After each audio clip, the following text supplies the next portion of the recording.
Oh yeah. The Dale Puckett Hobo Fiddle. And he does a great job packing, so I can have to tear into it. Oh yes.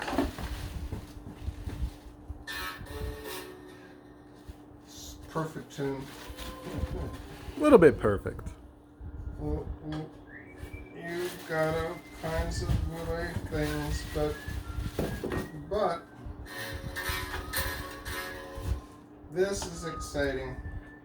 Yes, I'll have to tune it, obviously. He does detune it, so it's great. I'm excited. The Rick. Yes, the brick.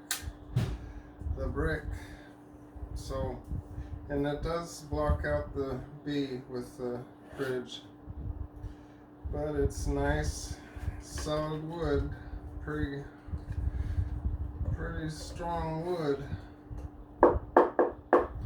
Good thing that's electronics gonna make it noisy. I'm gonna enjoy this.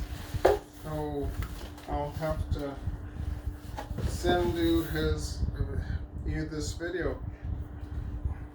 Thank you.